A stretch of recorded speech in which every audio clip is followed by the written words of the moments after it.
Então nós temos, né, como tema família, e hoje eu queria falar a respeito de algo tão importante, que é a chave para a proteção espiritual do seu lar. Amém? Mas, como a Cláudia acabou de chegar, né, e ela falou que ia dar um testemunho, tá? Nós vamos abrir aqui um espaço para que ela possa vir. Amém, Cláudia? Para dar o testemunho? Chegou um pouquinho atrasada, mas chegou em tempo, para que Deus possa falar através dela também, em nome de Jesus, né? Para quem não conhece, né, essa é a Cláudia. Ela já tem um tempinho que você não vem aqui, né, Cláudia?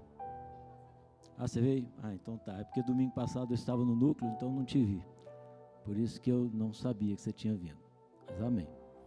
Então ela vai dar, tudo bem? Tá tranquilo? Então eu vou dar o testemunho, fica à vontade.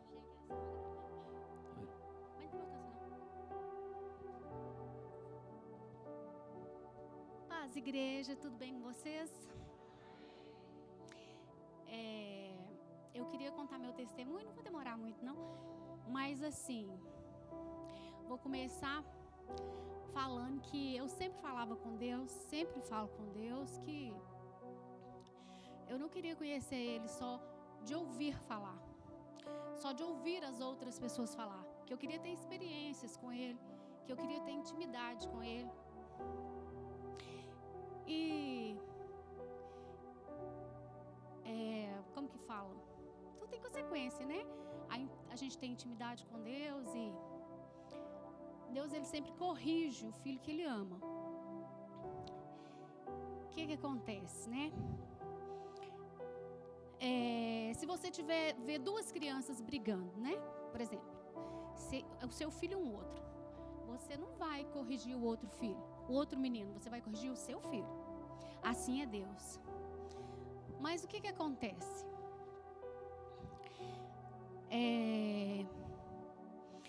E eu estava contando o testemunho na célula, eu estava falando que tem uma música da Ana Paula Valadão que ela é assim.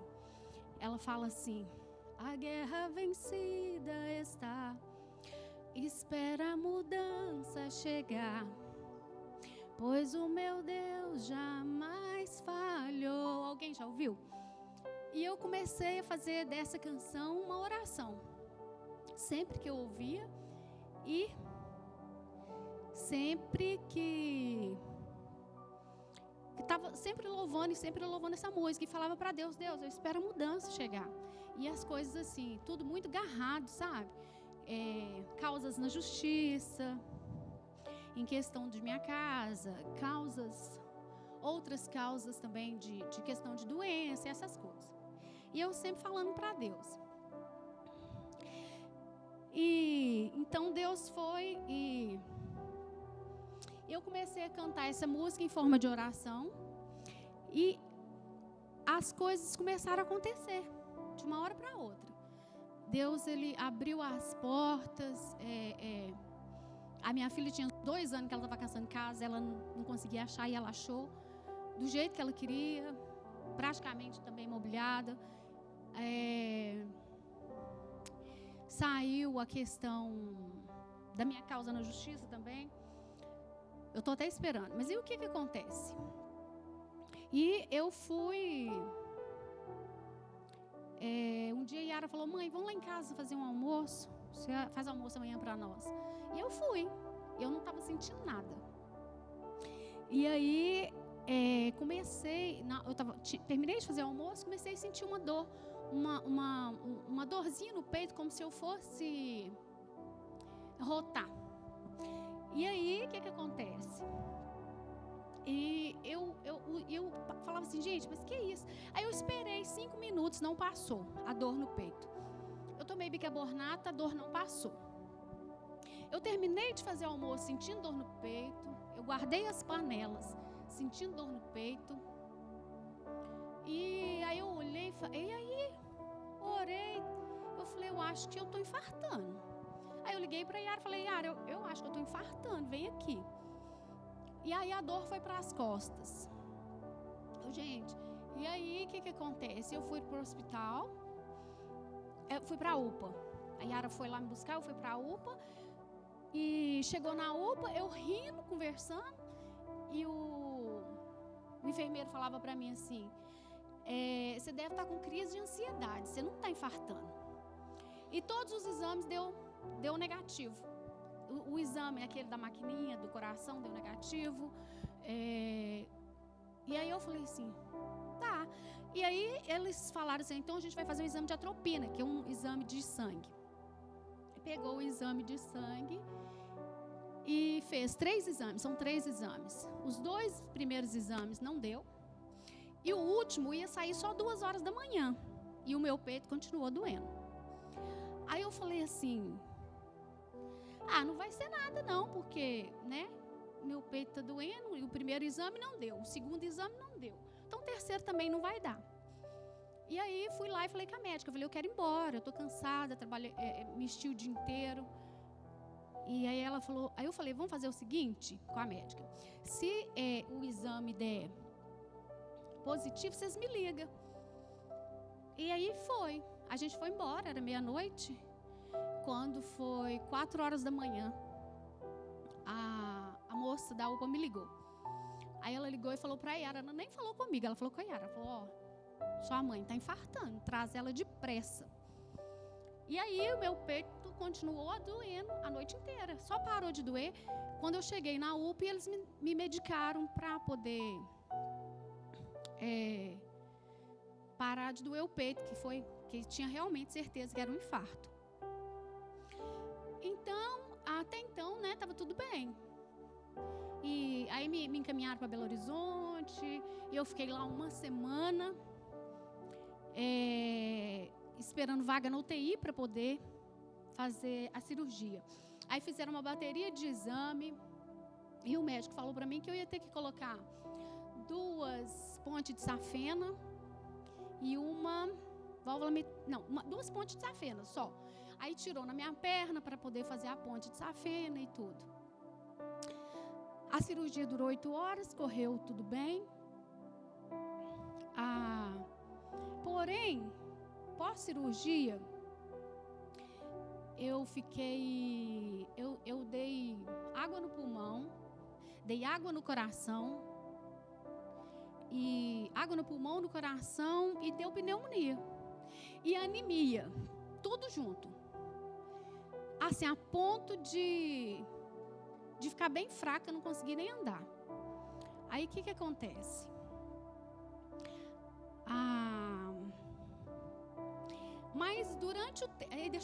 Mas durante o tempo que eu fiquei lá, que eu estava bem, que era antes da cirurgia ainda, o que eu fiz? Eu ia nos quartos, eu conversava com as pessoas, eu orava por elas, falava de Jesus. E eu conheci muita gente, né, lá, que tinha... Lá é um hospital, foi lá no São Francisco, é um hospital de, como que fala? De oncologia e cardiologia. E aí,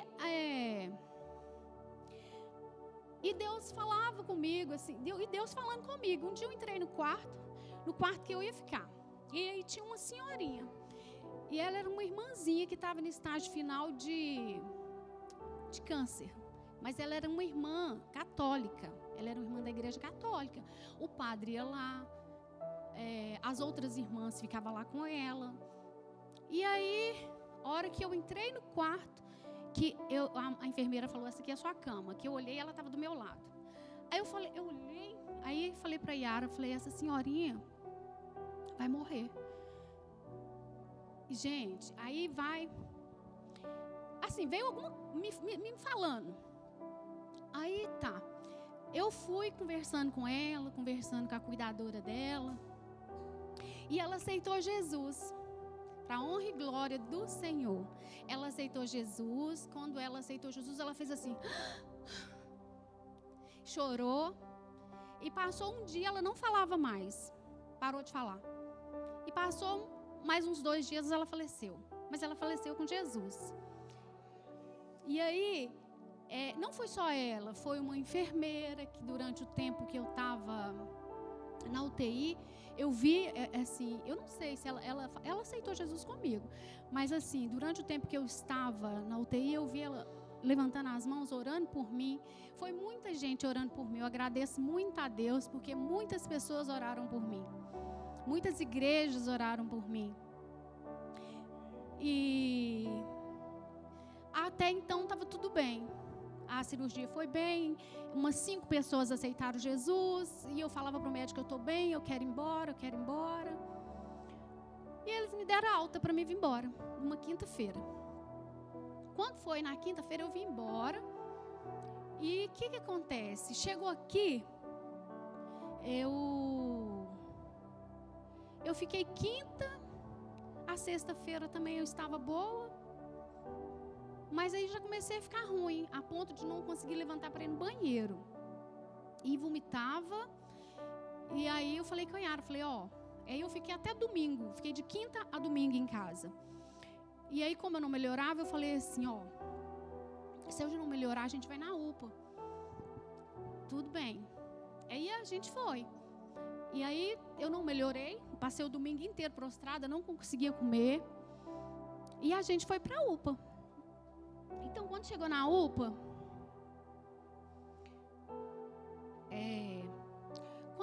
eu lembrei, assim, eu tive uma lembrança da pastora Isabel, eu falei, nossa, né?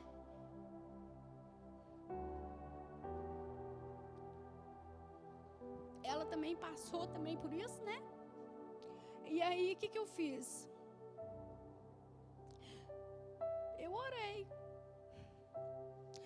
E eu estava entrando dentro da UPA, na hora que a Yara falou, mãe, você está cambaleando muito. Segura aqui em mim. Aí eu segurei assim, na calça dela. E a hora que eu segurei assim na calça dela, a gente foi entrando para a UPA. Eu dei 2 passos. Eu ouvi uma voz falando assim, eu estou contigo. E a hora que eu ouvi a voz, eu desmaiei. Assim, eu nunca desmaiei na minha vida. Então, assim, eu também não sei explicar como que eu desmaiei. Eu sei que eu sumi. Aí, diz a Yara que eu fui ajoelhando assim, eu cheguei a ajoelhar no chão e segurando nela. E aí, tinha 2 moços assim, eles vieram com a cadeira de roda correndo e me sentaram na cadeira. E eu fui escutando bem longe, bem longe. E Yara falando, mãe, o que está acontecendo? O que está acontecendo com você? E foi assim. E aí me pegaram, me levou, fizeram os exames. E assim, eu voltei rapidinho. Foi a conta de me colocar na cadeira, eu voltei. E aí,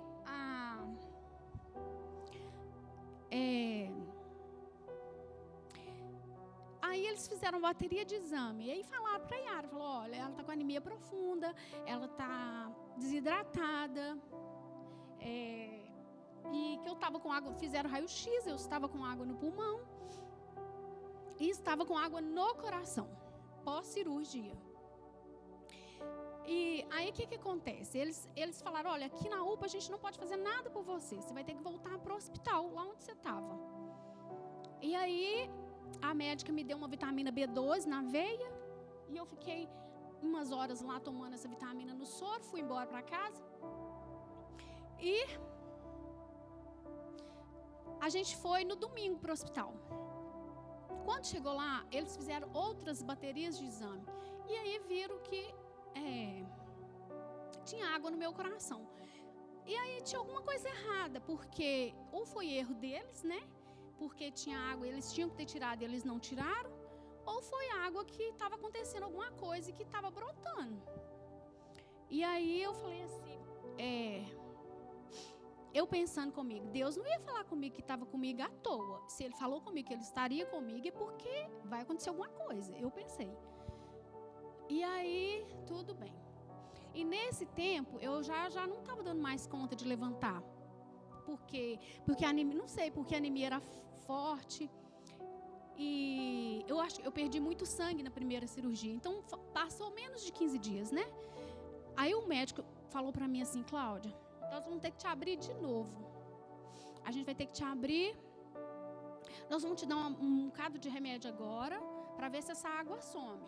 Se ela não sumir, a gente vai ter que te abrir de novo, ou para tirar a água, porque aí, ou para ver o que está acontecendo. Eles não falam assim na hora, né?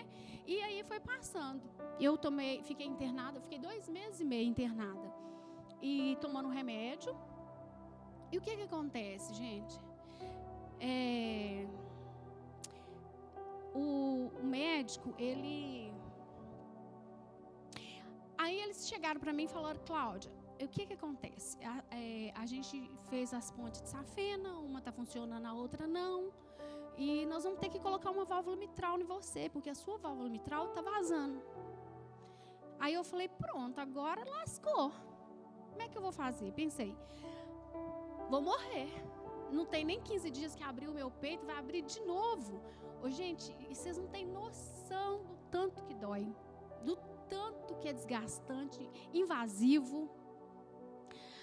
Aí eu falava assim, então...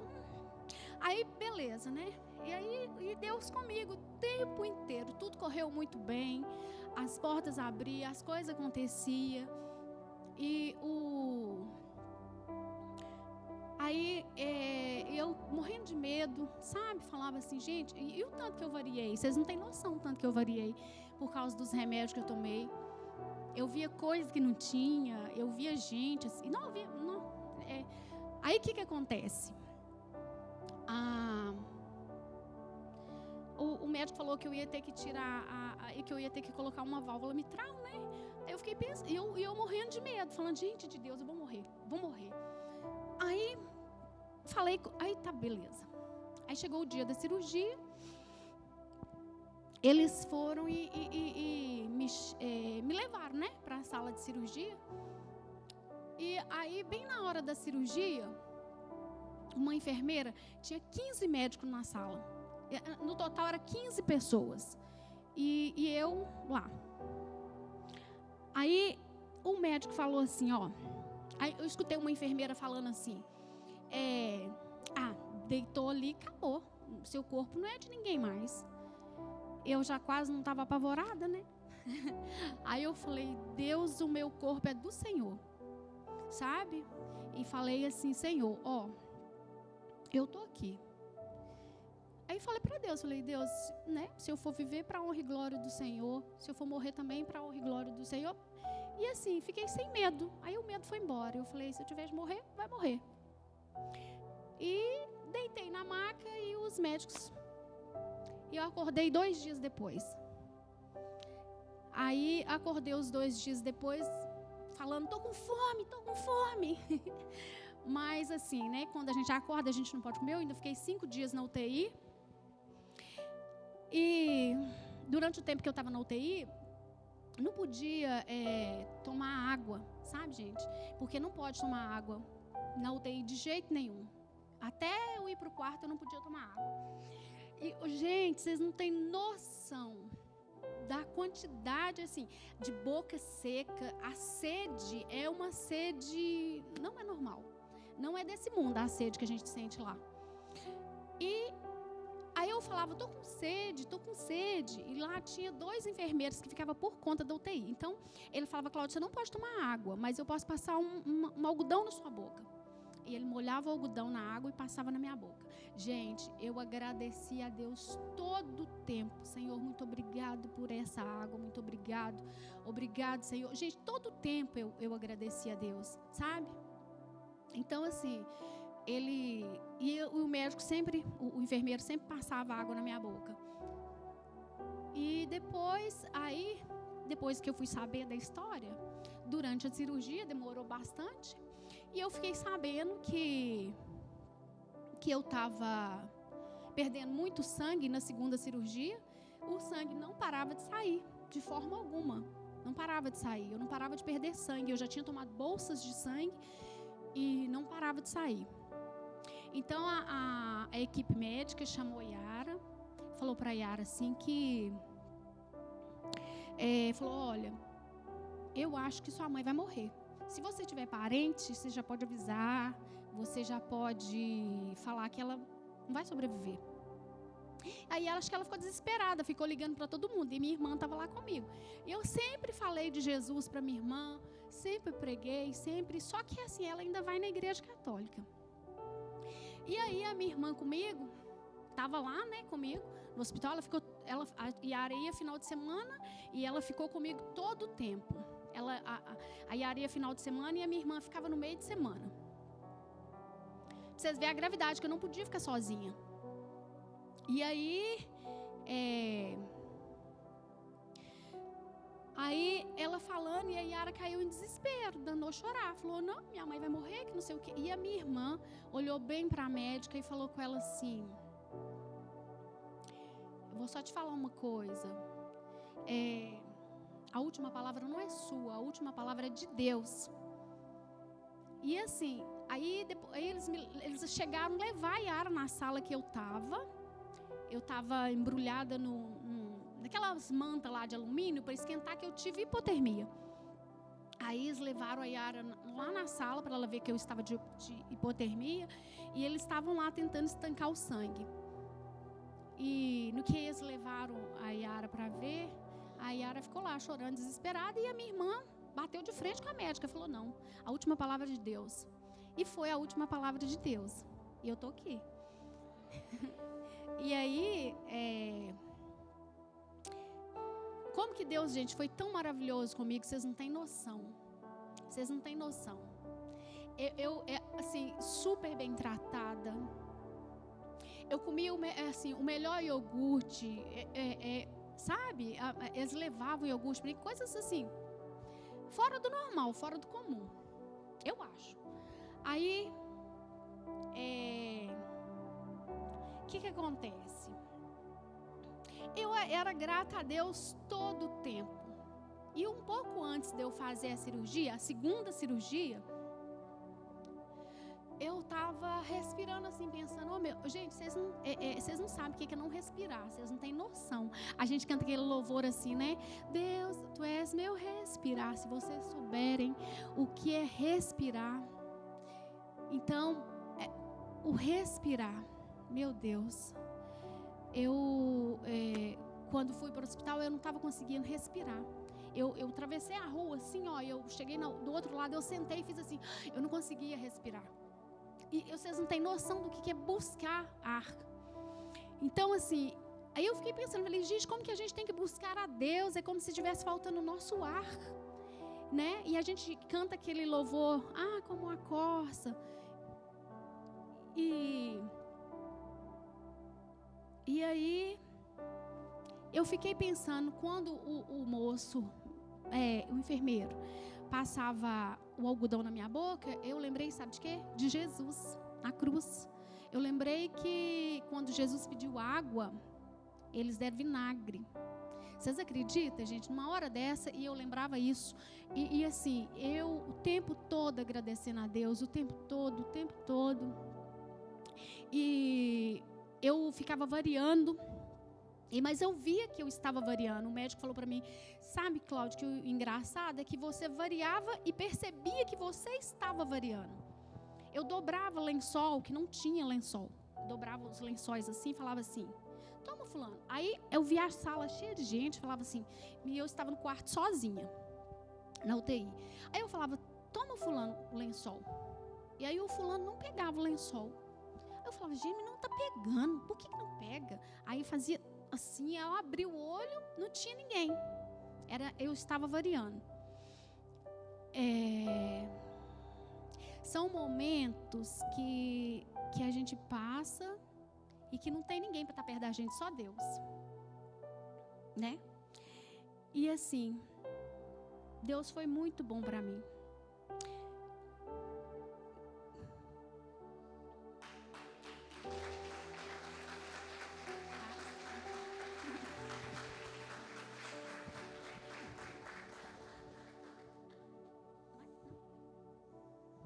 Mas toda a honra e toda a glória, gente, é dele, é para ele.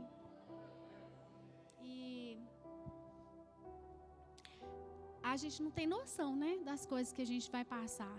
E eu falava assim, olha, nós não...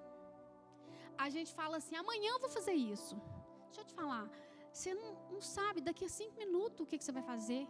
Você não tem noção do que a 5 minutos aqui que vai acontecer.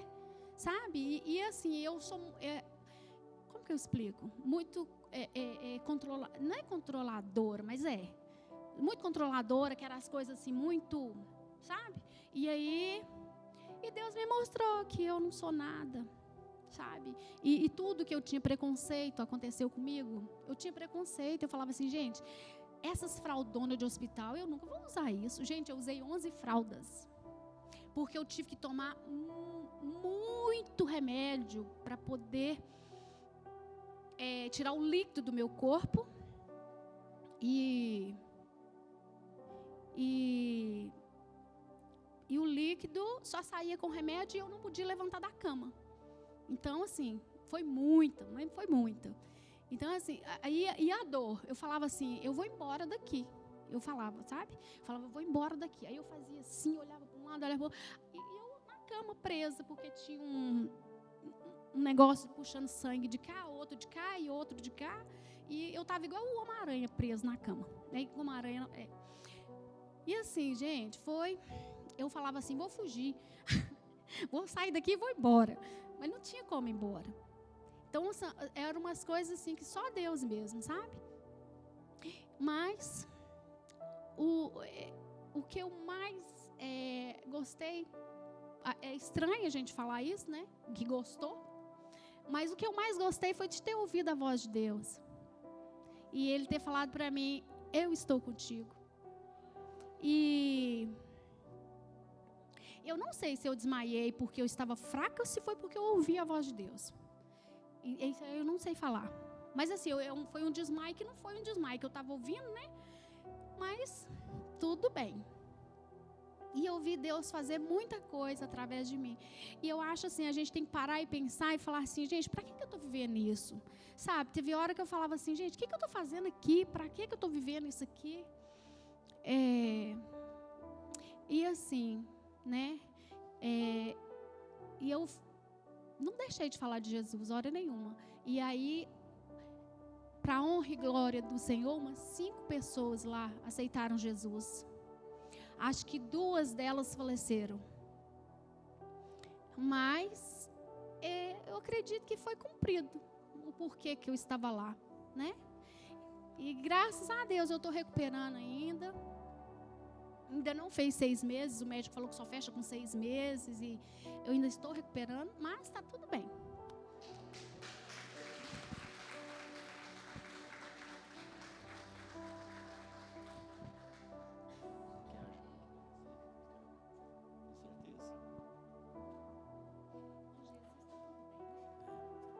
Melhor você... Isso. Melhor acompanhar. Glória a Deus. Amém, queridos? Deus é tremendo, né? Deus é bom. E estava ouvindo, né, o testemunho da Cláudia e me lembrando, né? Vamos também orar pela irmã Beth, né? Felizmente, semana passada ela foi atropelada e talvez esteja até acompanhando online, né? Nós estamos orando por você, Beth. Pelo que ela descreveu também, eu vou resumir. Sinceramente, quando ela pulou para um lado, que a moto também foi tentar desviar e foi exatamente para cima dela, e todo mundo aqui sabe como é que a Beth é magrinha, né? Foi um milagre ela ter só trincado, mas ela trincou, né, a costela, tá? Então vamos orar por ela, mas foi um milagre, porque tanto é que o motoqueiro machucou todo, então foi bem forte, né? Então foi Deus também que livrou ela de algo pior ainda, né? Que o Senhor, então, são testemunhos, queridos, que nós temos que dar, que nós, né, ouvimos aqui, e certamente Deus tem muito mais para fazer, amém? Glória a Deus. Mas, então nós vamos aqui falar sobre chaves para proteção espiritual do seu lar, porque nós estamos aqui trabalhando a questão da família. E quais são as chaves para a proteção espiritual do seu lar? Veja bem, queridos, lá em Efésios 5:16, queria que a mídia colocasse, por favor. Efésios 5:16 nos fala algo importante. Porque nós vivemos hoje em dias difíceis. não é verdade?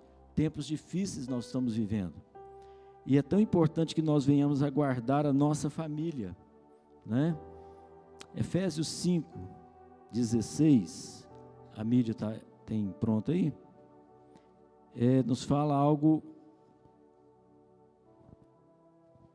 5:16 e 17, fala o seguinte: aproveitando bem cada oportunidade, porque os dias são maus, né?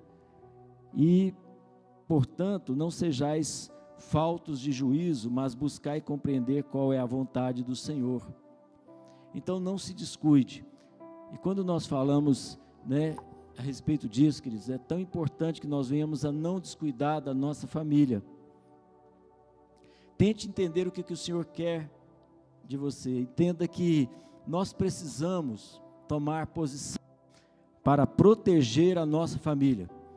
Nós precisamos tomar posição para proteger, e porque nós estamos vivendo tempos realmente desafiadores. E o lar hoje ele está sendo o quê? Atacado, está sendo, né, atacado de todos os lados. Então não se descuide. Precisamos tomar posição. Precisamos tomar uma posição e vamos tomar posição para que o Senhor possa ser glorificado, né? Por exemplo, nós, os pais que aqui estão, são chefes de família, estão aqui para proteger, para, né, estar vigiando, para que o inimigo não venha e venha destruir o lar, às vezes através de internet, com o que nós, por exemplo, o que seus filhos estão vendo na internet. Nós precisamos vigiar. Hoje nós precisamos nunca descuidar, para que nós não venhamos então a ter, né, a infelicidade de ver familiares se perdendo. Então nós precisamos tomar posição. Em toda área nós precisamos tomar posição. Até na igreja precisamos tomar posição. Precisamos tomar posição em todo sentido. E sabemos que somos de Deus e que o mundo todo já está no poder do maligno. Lá em 1 João 5,19 diz: nós somos, né, de Deus. E como o mundo está no poder do maligno, nós precisamos então vigiar e orar. Hoje nós sabemos o quão importante é que nós vigiemos, que oremos, né? E quando eu falo família, né, não só no sentido do lar mesmo, mas também da igreja. Enquanto a Cláudia estava falando, eu estava lembrando aqui, né, quando a Yara me ligou e tudo mais, e a gente se sente responsável também, né, para poder dar um conselho, ajudar e tudo mais. Afinal de contas, é um momento difícil. Então, também no caso da Beth, né, também nós entendemos também que nós precisamos dar todo o apoio. Mas, queridos, nós precisamos tomar muito cuidado para que o inimigo não venha a destruir. E hoje nós vemos um trabalho ferrenho para destruir famílias. Hoje nós vemos uma sociedade que é contra a família, né? Todo um progressismo contra a família. E a palavra de Deus fala em Colossenses 1, 13 e 14 o seguinte: pois ele nos resgatou do domínio das trevas e nos transportou para o reino do Filho, do seu Filho amado, em quem temos a redenção, a saber, o perdão dos pecados. Então nós fomos resgatados do reino das trevas. Se nós fomos resgatados do reino das trevas, nós precisamos então entender que fomos transportados para o reino do Filho, do Filho amado. Nós fomos transportados, nós fomos tirados de um reino em que o mal domina. Nós agora temos outros valores, nós temos agora outros conceitos, e nós precisamos trabalhar isso com a nossa família, com os nossos filhos. Precisamos, né, trabalhar bem com os nossos filhos. E quais são as chaves para a proteção espiritual do seu lar? Então veja bem, quais são as chaves? A primeira chave para você, para proteger espiritualmente o seu lar, é: posicione-se em relação à sua fé. Posicione-se, né? Ou seja, lá em Josué 24:15, Josué fala bem claro a respeito da sua posição em relação à sua fé para o povo e para a família. Ele diz: se porém não lhes agrada servir ao Senhor, escolham hoje a quem irão servir, se aos deuses que os seus antepassados serviram, além do Eufrates, ou aos deuses dos amorreus em cuja terra vocês estão vivendo, mas eu e a minha família serviremos ao Senhor. Sabe, queridos, aqui nós vemos claramente uma posição de Josué. Posicionar-se é saber quem você é quem você é de Jesus, ou seja, posicionar-se. Os filhos têm que saber, se você faz parte de uma igreja, a igreja tem que saber. Nós precisamos nos posicionar para que Deus possa então trabalhar conosco. E também na família, os filhos precisam ver, essa atitude dos pais, para que eles possam, não é só simplesmente, igual nós oramos aqui pelas crianças, vamos para a igreja. Não, querido, posicionar significa o seguinte: você tem que inculcar no seu filho o caminho que deve andar. Ou seja, o que é inculcar? É você ensinar a palavra, é você pegar a Bíblia e começar a ler para o seu filho, para a sua filha, à noite, orando por ele. Posicionar-se é exatamente isso. Nós precisamos nos posicionar, mostrando: olha, sou de Jesus, você também.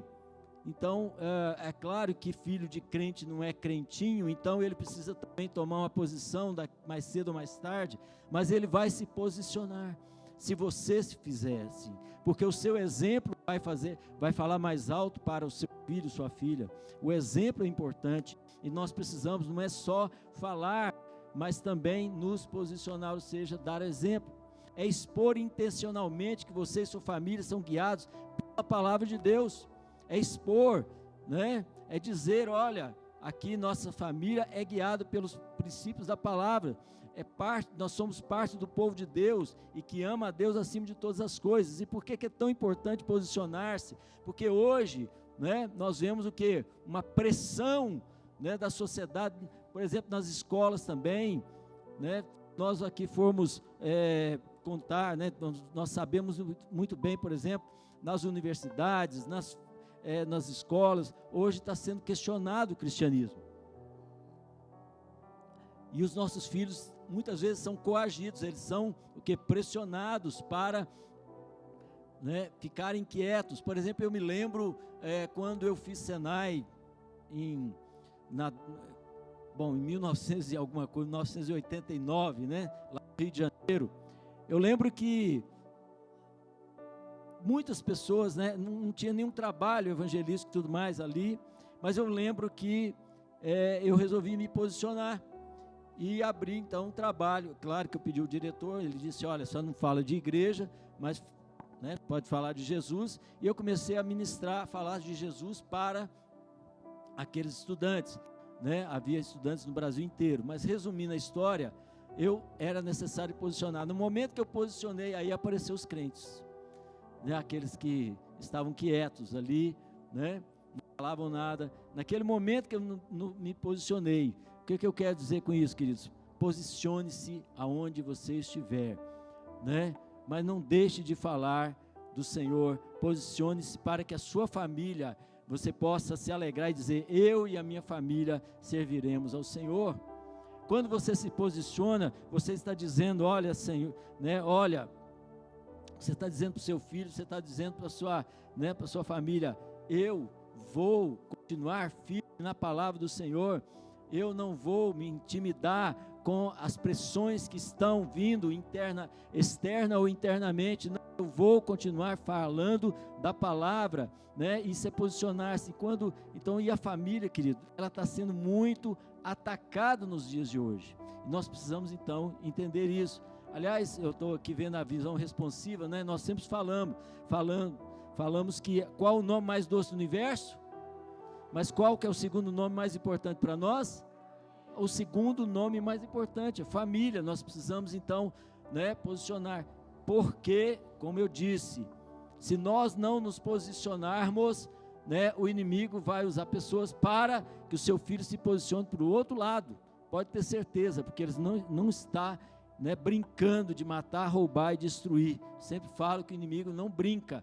Então nós precisamos tomar, né, a devida posição diante do Senhor. O segundo ponto, né, é a respeito, né, da questão de família, e você tem que andar assim, é caminhar em santidade. O que significa isso?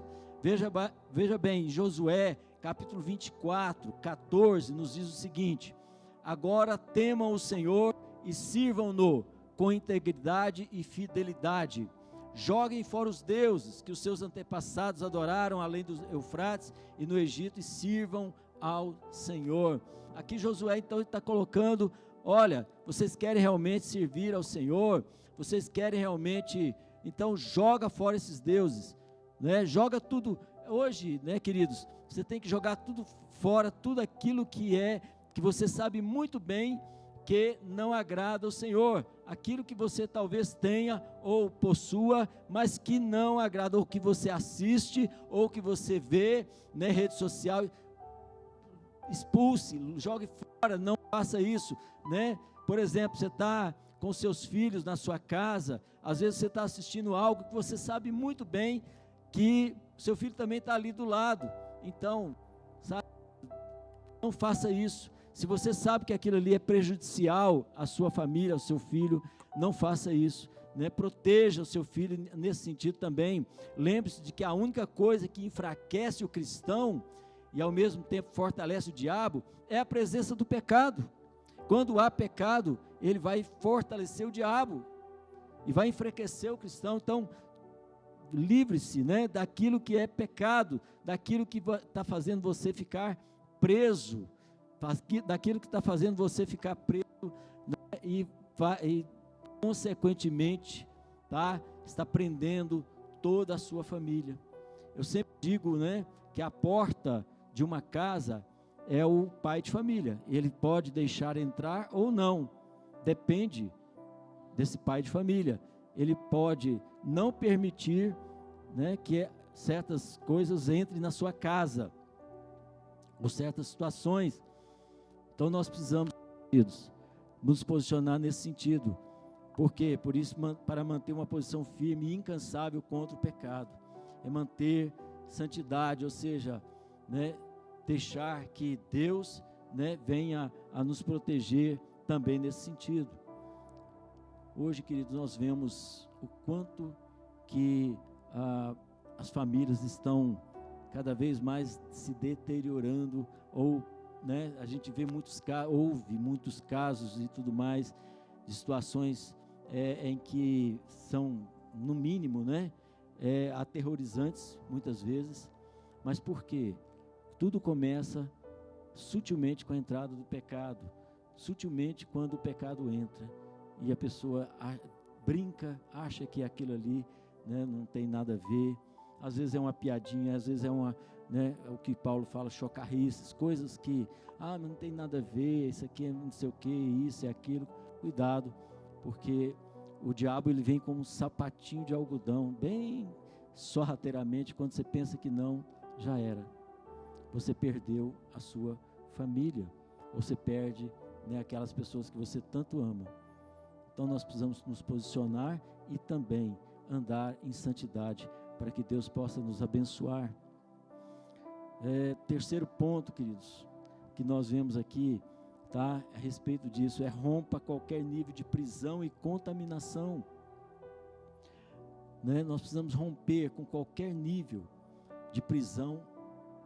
Por exemplo, Josué, ele disse em Josué 24, 22 e 23, diz o seguinte: vocês são testemunhas contra vocês mesmos de que escolheram servir ao Senhor. Aí eles disseram: somos. Responderam eles, né? Disse Josué então: agora então joguem fora os deuses estrangeiros que estão com vocês e voltem-se de coração para o Senhor, o seu Deus de Israel.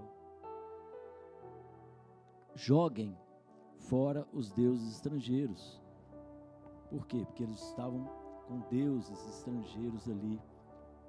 Ou seja, queridos, hoje, nos dias atuais, jogue fora, eu volto a dizer, aquilo que você sabe que vai te prejudicar, ou prejudicar a sua família. Eu me lembro, por exemplo, e o exemplo é o melhor, né? Vamos dizer assim, é tão fundamental. Eu me lembro que quando eu era jovem, né, adolescente, melhor dizendo, eu tinha como exemplo meu pai, né? Meu pai, graças a Deus, nunca, por exemplo, fumou, né? E aí eu me lembro de um rapaz, um colega meu, né, adolescente também, que me chamou para tragar um cigarro, né? Vamos dizer assim, só que era maconha. Na época eu nem sabia o que era maconha, né? Não tinha nem ideia do que era isso. E aí ele me chamou para fumar. Só que eu olhei para ele e disse: olha, não vou fazer isso não, porque meu pai não vai gostar. Se eu fizer isso aqui, meu pai vai me xingar. Eu tinha medo, né? Apesar que meu pai não era bravo, né? Ele era até tranquilo. Mas eu via no meu pai um exemplo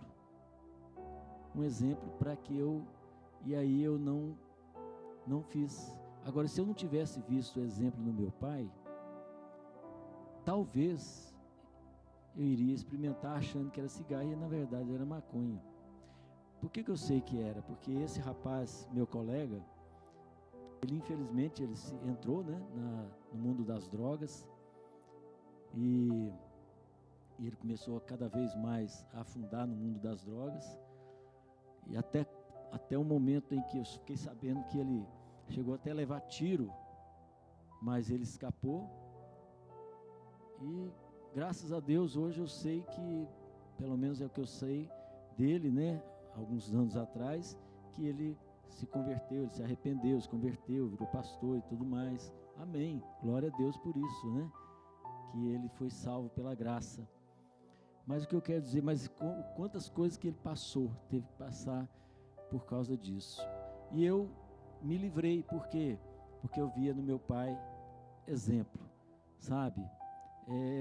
Jogar deuses estrangeiros fora, querido, é jogar tudo aquilo que fora você sabe que vai, de certa forma, influenciar de forma negativa o seu filho, sua filha, né?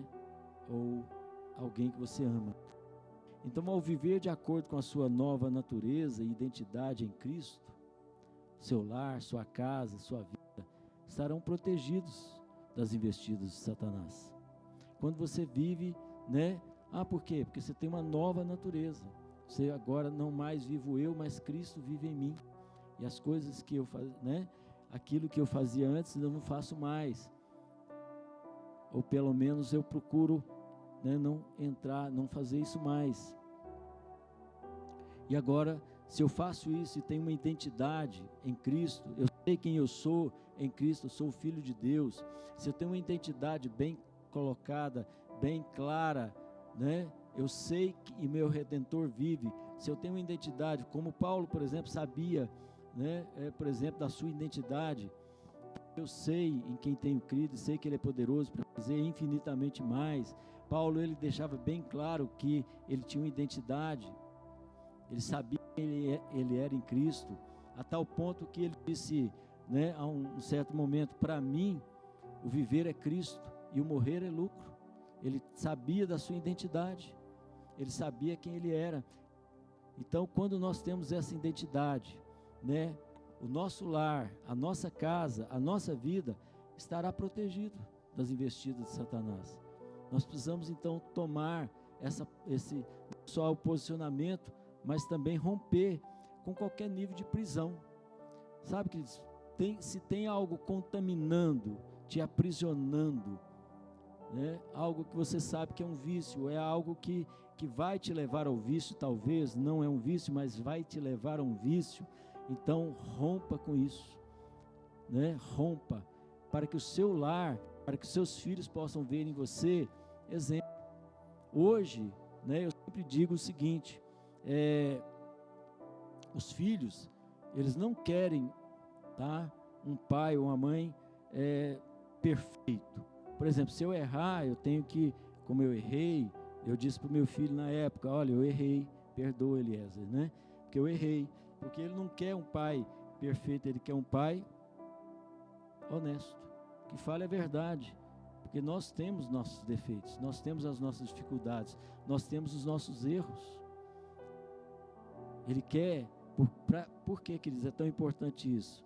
Porque quando o filho vê hipocrisia no pai, na mãe, né, fala uma coisa, mas, né, vamos supor, o pai fuma e diz, você não pode fumar, isso aí é hipocrisia. Ele está vendo, eu não posso, mas ele está vendo um exemplo. Para ele é hipocrisia, ou fala alguma coisa, mas faz outra, né? Então, quando é assim, queridos, nós precisamos entender que o filho quer que nós sejamos honestos com ele, sejamos claros, né? Ele não quer um pai, então, que venha dizer que nunca erra. Não, erra. Então, nós precisamos andar segundo a nossa natureza, protegidos da investida de Satanás, protegidos daquilo que, né, Satanás tenta fazer conosco. O quarto ponto, né, além de tudo que nós falamos aqui, de posicionar, de santidade, de romper, é manter-se fiel e perseverante. Se você quer um lar abençoado, mantenha-se fiel e perseverante. Como assim? Vamos lá em Josué 24, 26 e 27. Josué 24, 26 e 27 nos diz o seguinte: Josué registrou essas coisas no livro da lei de Deus. Depois ergueu uma grande pedra ali sobre a grande árvore, perto do santuário do Senhor. Então disse ele a todo o povo: vejam essa pedra, ela será uma testemunha contra nós, pois ouviu todas as palavras que o Senhor nos disse. Será uma testemunha contra vocês, caso sejam infiéis ao seu Deus. É interessante que Josué aqui honrou o nome do Senhor, né? Porque ele colocou ali um marco. Olha, isso aqui é para vocês, né? Deixar claro para vocês, né? Que nós temos um pacto com o Senhor. E Josué, ele honrou o nome do Senhor até o último suspiro da vida dele. Ele foi até o fim. Então faça o compromisso que Josué fez, ou seja, agora temos o Senhor e sirvam-no com integridade.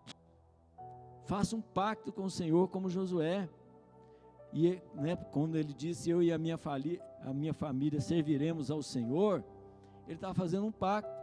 Ele estava dizendo, olha, eu vou, né, servir ao Senhor, eu e minha família vamos servir. Se vocês se desviarem, problema de vocês, mas eu não vou. Eu tenho um pacto, né? E a mesma coisa, queridos, é com a família, com os seus filhos, é com, né, aquelas pessoas que você ama, que está ao seu redor. Eu vou servir ao Senhor, não importa o que acontecer, não importa o que venha ocorrer comigo, eu servirei ao Senhor. Então cultive o temor do Senhor no seu lar. Cultive o temor. Ah, pastor, mas eu não conheço a palavra. Então, queridos, é tempo de você começar, né, a conhecer, é tempo de você entender a palavra, é tempo de você aprender com a palavra. Para quê? Para que você possa ensinar, inculcar com o seu filho. Sirva de coração ao Senhor. Quando você faz isso, né, você estará dando exemplo também, servindo de coração, dando-se, né, totalmente ao Senhor todas as coisas, o seu coração. Isso, querido, faz toda uma diferença para que você crie filhos, né, que honrem, que não venha ver um pai ou uma mãe simplesmente religioso, que só vai na igreja, né, mas que não vive aquilo que falam. A criança quer ver a prática, a realidade, é de servir de coração, é ver realmente o quanto que aquele pai, aquela mãe se dedica ao Senhor. Ele quer, sabe, queridos, é importante isso, que você possa se não só posicionar, mas também viver a vida em Cristo. E o seu filho, né, que é o seu maior legado, sua filha, que você tem que cuidar, sua esposa, é claro, também. Aliás, eu digo, qual que é o melhor presente que você pode dar para o seu filho? Alguém sabe? Qual que é o melhor presente? O melhor presente é amar a sua esposa. É a mãe dele. É amar a mãe. O melhor presente que você pode dar para o seu filho. Ame a mãe. Ele vai ver em você atitude. Ame. O melhor presente é isso, queridos. Para que ele possa ver um lar estável. A pior coisa que tem é quando um lar está desestruturado, sem estabilidade. Quando os filhos vêem só confusão, só bagunça, só briga, só confusão. Não tem coisa pior do que machuca o coração de um filho ou uma filha do que isso. Você tem que proteger o seu lar nesse sentido, porque hoje nós vemos quantas vidas, né? Por exemplo, quando eu estava para trás atendendo o pessoal do CRASE, né? E todas as histórias deles, todas, sem exceção, quando a gente vai tocar na questão da infância, todas, é lar desestruturado. Por que a pessoa está nas drogas? Por que a pessoa, né, vive, né? Lar desestruturado. Se não é briga, é confusão, né, e uma série de outros problemas. Isso desestrutura. É por isso que nós precisamos proteger. E hoje nós vemos o quanto que o inimigo tem tentado e infelizmente, né, ele tem conseguido destruir lares, famílias. Nós vemos, queridos, que nós precisamos voltar, né, a essência da palavra, ou seja, conhecer. Hoje é tão importante a palavra de Deus nos lares. Eu me lembro até hoje do culto doméstico, né, que tinham, tão importante, que tem sido até às vezes abandonado. Mas precisamos, queridos, voltar para isso. Eu pedi aos irmãos do louvor para subir. Eu queria concluir com os irmãos dizendo o seguinte: em Provérbios 12:7 diz assim: os ímpios são derrubados e desaparecem, mas a casa dos justos permanece firme. Então, os ímpios são derrubados, mas a casa dos justos, se você é um justo, e quantos justos nós temos aqui? E por que você é um justo, querido? Porque você foi justificado pelo sangue de Jesus, amém? Fomos justificados pelo sangue de Jesus. Então a casa de um justo permanece firme, amém? Permanece firme, independente das tempestades que possam ocorrer. Então permaneça firme. E eu queria fazer um desafio com vocês. Vocês repetissem comigo, na primeira pessoa, o Salmo 91. A oração do Salmo 91, na primeira pessoa. Então eu vou ler e os irmãos repetem. Mas repitam com convicção, para que o seu lar, né, seja abençoado, para que você possa também, né, dizer: eu e minha casa serviremos sim ao Senhor, protegido pelo sangue de Jesus. Então você possa repetir, declarando em nome de Jesus, tá? Eu queria que você ficasse de pé e vamos repetir então o Salmo 91 na primeira pessoa. Eu vou ler e você repete, amém? Eu habito no abrigo do Altíssimo, e descanso à sombra do Todo-Poderoso.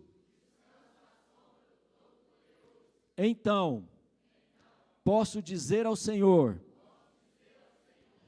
Tu és o meu refúgio e a minha fortaleza, o meu Deus, em quem confio.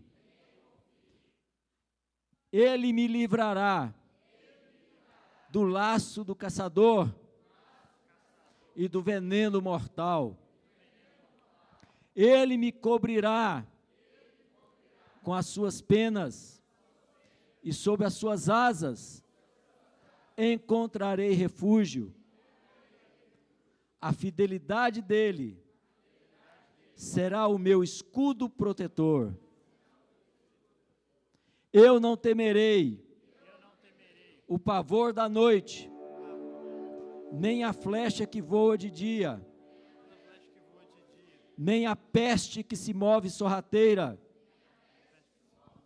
nas trevas, nem a praga que desvasta o meio-dia.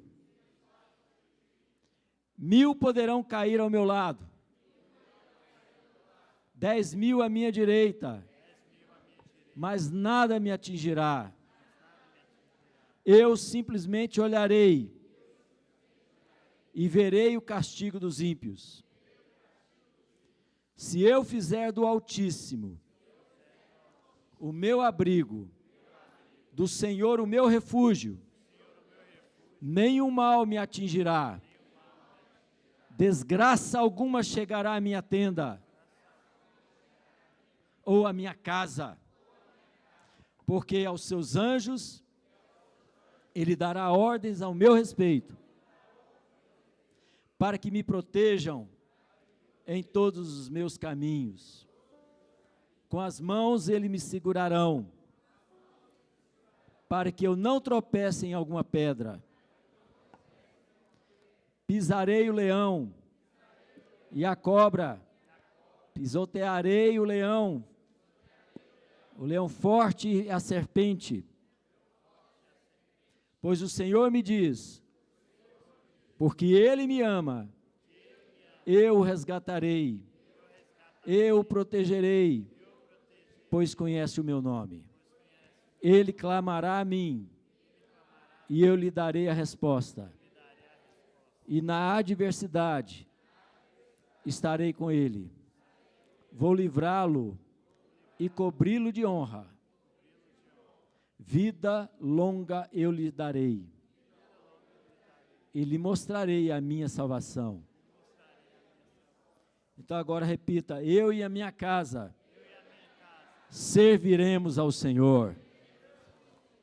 Senhor, nós queremos te louvar. Enquanto o louvor estará, agora tocando, nós vamos agora orar, pedindo que o Senhor venha abençoar cada lar, cada família, cada um que aqui está, para que em nome de Jesus, nós venhamos a ter um lar abençoado, protegido, livre de toda a investida de Satanás, para que nós venhamos ver os nossos filhos e filhas abençoados, amém? Se você puder, abraçar o seu marido, sua esposa que está do seu lado, alguém da sua família, então faça isso, em nome de Jesus. Vamos orar agora, para que o Senhor esteja protegendo, abençoando o seu lar, sua família, para a glória do nome do Senhor. Comece agora a orar. Pai, eu quero colocar diante do Senhor, em nome de Jesus, ó Deus, estas famílias que aqui estão, cada um, ó Deus, que veio aqui, ó Deus, para, ó Deus, ouvir a Tua palavra, que nós possamos ser, ó Deus, uma família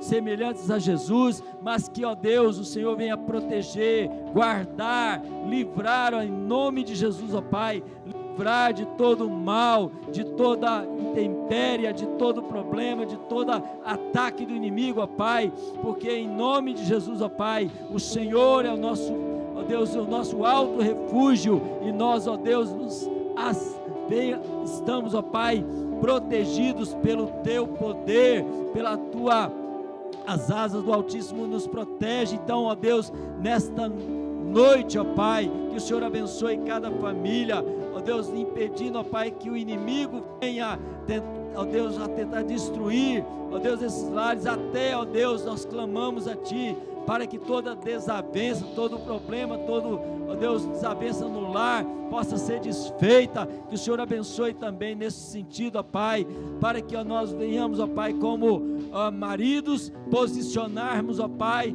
para termos, ó Pai, a nossa família, em nome de Jesus, abençoada, em nome de Jesus, para que nós venhamos a nos santificar cada vez mais, para a glória do nome do Senhor, sabendo, ó Deus, que o Senhor é o nosso protetor, é o nosso alto refúgio, em que nós podemos nos fortalecer a cada dia, para a glória do nome do Senhor. Pai, então que o Senhor proteja, o Senhor venha livrar, o Senhor venha abençoar, para a glória do nome do Senhor, sabendo, ó Deus, em nome de Jesus, que maior é aquele que está em nós do que aquele que está no mundo. E ó Deus, o Senhor, em nome de Jesus, eu te peço, ó Deus, então a tua proteção para estas famílias que aqui estão, e que haja, ó Deus, a bênção do Senhor, a proteção do Senhor, em nome de Jesus, em nome de Jesus. E todo o povo de Deus diga amém. Glória a Deus. Então agora nós vamos cear, chamar aqui o pastor Denilson e o Felipe. Nós vamos agora, neste momento, pedir ao Senhor, em nome de Jesus. A ceia, querido, fala acerca de algo tão importante. Jesus, quando Ele se deu por nós, quando Ele morreu naquela cruz por nós, Ele também, através do sangue dEle, não só nos purificou de todo pecado, através do sangue dEle, não só nos lavou, mas também nos protege, nos abençoa, e também o seu lar. Que nós venhamos, em nome de Jesus, a estar convictos de que Deus, já fez o que tinha que fazer por nós. O que nós temos que tomar posição é no sentido de que venhamos a nos posicionar como homens, família, mulheres, para que mães que possam ser abençoadas, para que o Senhor abençoe também e proteja as nossas crianças.